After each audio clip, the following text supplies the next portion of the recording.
Yo, it's your boy Unkasa. I'm here with Mikey T, the movie star. Report card ready, yo. You already know what it is.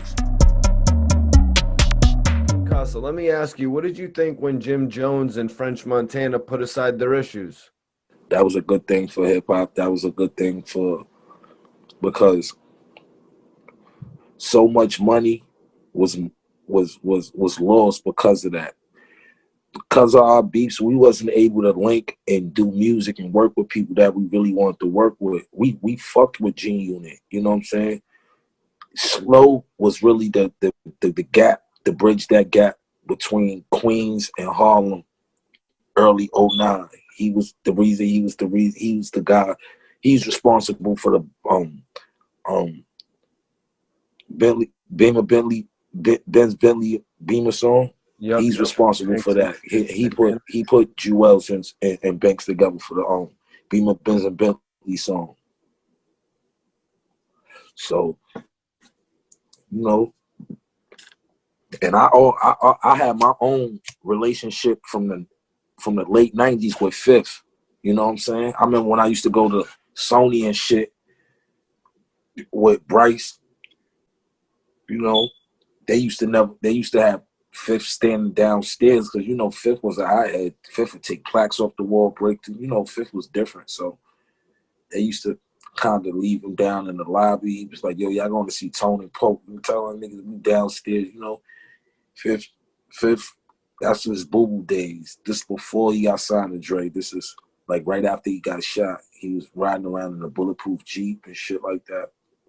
So, Kasa, can you take me into first meeting 50 Cent then?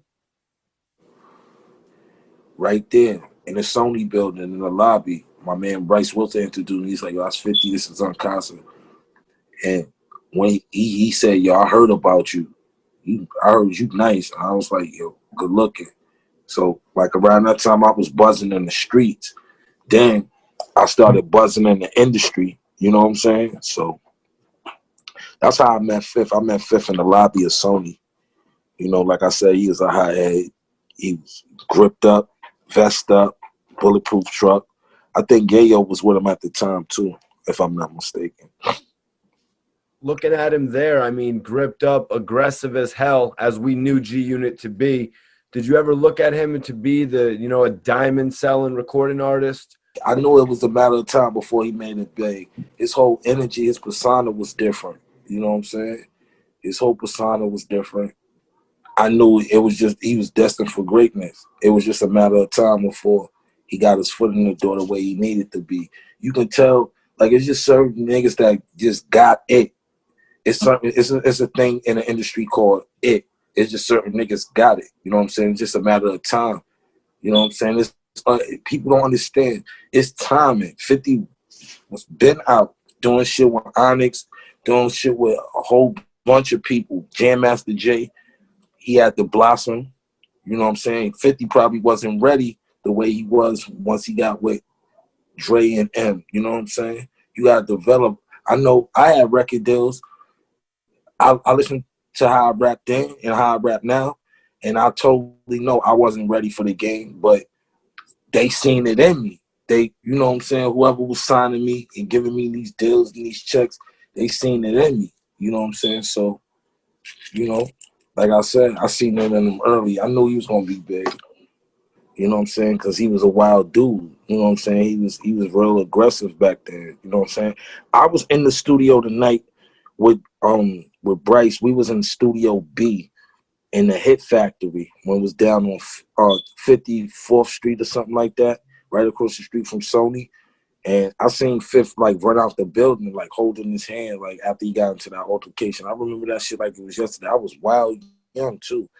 Then I started hearing it on the radio and stuff like that. I was like, yo, I'm a part of some hip hop history. I was there for a lot of shit. Like last time I seen Fifth was at before I self-destruct movie premiere.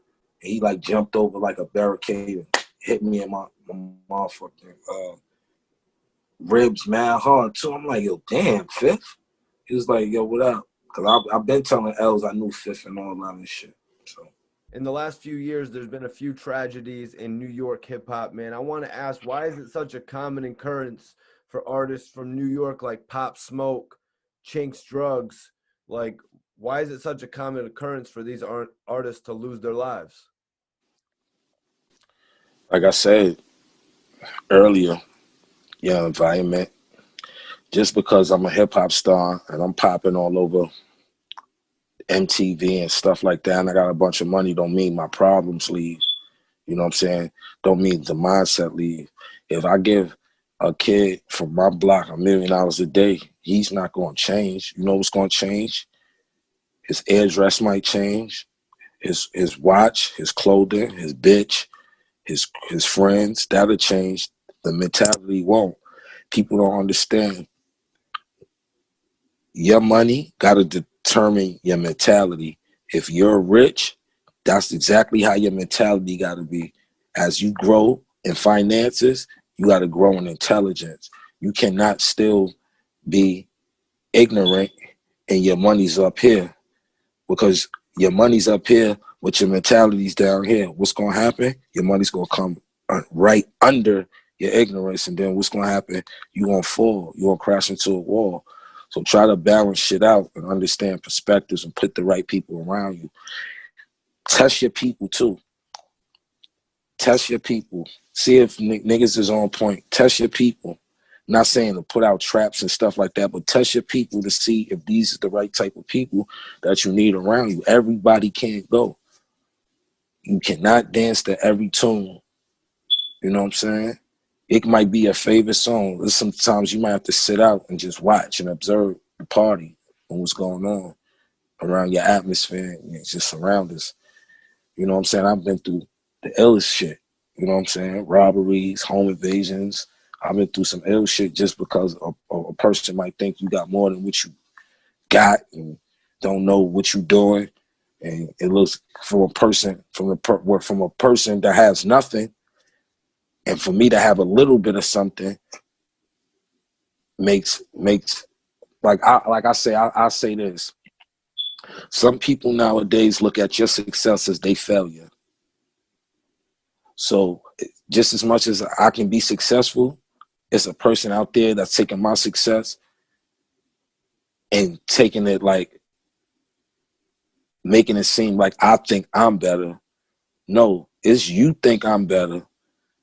If you would just observe and do the research to whatever you trying to accomplish in life, you'll be successful at it too. But people will sit there and be mad about your car, and your crib, and your chain, and your watch, and don't know what you went through to obtain these type of things. All this shit, man, this shit don't mean nothing. This is a brand new piece I bought because I felt like I deserve to treat myself. I deserve to live the way I need to want to be. But I'm more laid back now. You know what I'm saying? I'm more observant. I'm more mindful of my surroundings. You know what I'm saying? So I'm not going to go stand on a block to prove that I'm tough. So you know, sometimes people put themselves out there to satisfy other people's egos. Like, I don't have to come to my neighborhood and stand on a block with a bunch of jewelry to prove that I'm tough. You know what I'm saying? That shit makes you dumb. You know what I'm saying? You're gonna put yourself out there with a $20,000-$30,000 chain with people that can't even buy Chinese food or a bag of weed. What you think gonna happen? If people will start to understand these things that's going on out here, these kids will be better off. It's like this. For instance, say you got wild animals. Say you got a field of wild animals, right? And you the feast. It's just like you walking down a neighborhood with a bunch of jewelry and money on and you flaunting, right? To you, and that's just like you wearing a suit that's made of steak, and that's a bunch of wild animals. They're gonna attack you. You get what I'm saying? It's nature. It's mandatory. They're gonna attack you to survive. But if you put a little cap on your shit and move the way you need to move, just on to be safe, That's what you need to do. Fuck what the other man think. I don't give a fuck about what the hood think, because at the end of the day, the hood is not gonna bury you. The hood is not gonna give your moms no money. The hood is not gonna give your moms no money for the lawyer if you commit a crime or none of that. I've never had an entourage. You know what I'm saying? Because I know what type of energy that brings. For them to feel a certain way and of empowerment, I would have to actually get into an altercation so they can solve it. If I get into an altercation and I got a bunch of niggas around me, shit fall on me, because we might not always have the be in the winner's corner. We might be on the losing streak, and not only losing far as a fight or altercation. Somebody might lose their life. Somebody might go to prison for a long time. So me, I'm not gonna put myself in a situation to where I feel like I gotta go out with 30 people. You can ask some of the top promoters in the clubs when I was doing my club runs and my mixtape release parties. I would go show up to the club dolo. No bodyguards, all my jury off. It's a certain energy you give off. You know what I'm saying? But when you come in the club with 30, 40, you know, you got guys that's from your hood. They go into the club to get in the altercation because that's the environments they in. So I never mixed my business with my street shit. You know what I'm saying? I let my street niggas know, if you want to be around this music shit, this is what type of time you got to be on. You got to be on music time. We not on street time. If you want to be on street time, you stay on the block. I don't want to do that no more. And then when you feel like you don't want to do that no more, this is the place for you. But until then, go do you. You know what I'm saying? A lot of guys can't do that because once they get the money, they feel like they're in power and they want people around them all day. The yes men, the people there, to stroke your egos, to make you feel like you that nigga. When the whole time you're not looking out for none of them. They just there for the champagne and pictures. And then when they go home to their girlfriends and you've been on tour with a nigga that's popping and you come home with nothing, your girl looking at you crazy. What the fuck you been doing on the road? You been gone 2-3 weeks. You ain't come here with a dime, but you with so-and-so because these niggas got a fucked up perspective.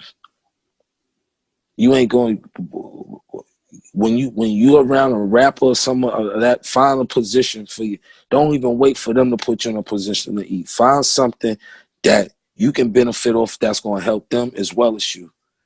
If you know producers, get them beats. If you know party promoters, get them gigs. Bring some money to the table. So with or without him, you always got something that's going on. You know what I'm saying? And that's what I tell them. Make sure you're a asset, not a liability. A lot of niggas around you be liabilities because as soon as something happens, you got to lawyer fees, bail, funeral homes, all type money to the family. I don't got no time for no shit like that. So I never put myself in a situation where I need no entourage.